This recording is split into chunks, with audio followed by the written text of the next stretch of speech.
Unity Center's new emergency substance use disorder service provides care for people that are experiencing both a psychiatric crisis and a crisis related to a substance use disorder, including acute intoxication.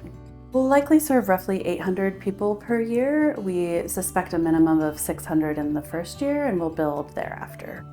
The new emergency substance use disorder service is located in Unity's psychiatric emergency services.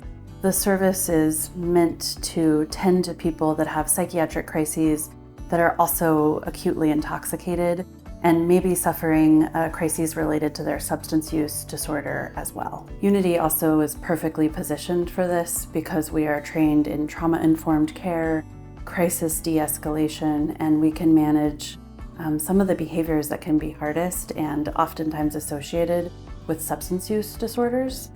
We also have specialty knowledge and training around destigmatization in acute care settings.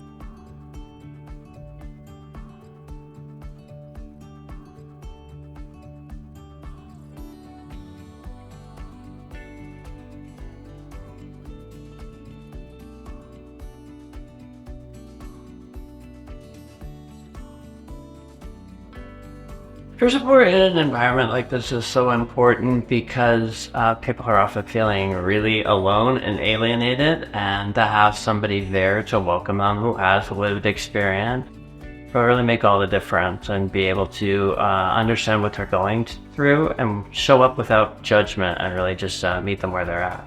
I'm a person in long-term recovery. I just celebrated 15 years clean and sober.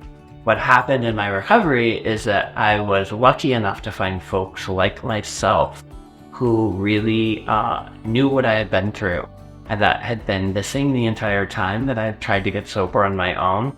I really met people who understood and were able to walk alongside me and not judge me. Folks suffering from substance use disorder know it's highly stigmatized, and particularly in a lot of medical settings. So they know when they walk in and they see it up here, it's very much a stigma-free zone, and they're not going to be judged for using. I honestly would not be here without peer support. Other people that I met in recovery, and even folks in my family like my sister, are the reason why I'm sober. I struggled for so long with the isolation of trying to do it on my own and still being around people who were drinking and using, and could not figure out why that wasn't working.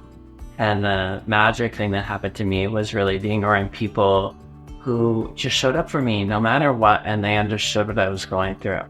I met somebody in recovery who got sober 10 days after me. He said, I should give you my phone number and we can text each other because we both are going through the same thing. And I still text that human being 15 years later, and that's just like the magic of having somebody in your life who understands what you're going through. The service is so important because, as we've seen over the last several years, overdose rates related to opioids, specifically fentanyl, this moment in time, they are just rising at staggering rates. We need low barrier services to help people tend to addiction treatment. Nationally, we really are in the midst of an opioid overdose crisis, and this service will greatly help people who are struggling both with psychiatric crises and substance-related crises. In these alcoves, which are primarily private, there's also safety ensured when the nurses can see them at all times to make sure that they're safe, their withdrawal management is going effectively and safely, and also peers, so people with lived experience, as well as medical providers, nurses, and also social workers and other master prepared clinicians will be helping people from these locations to ensure that they get to the appropriate level of care and are successful in their recovery journey.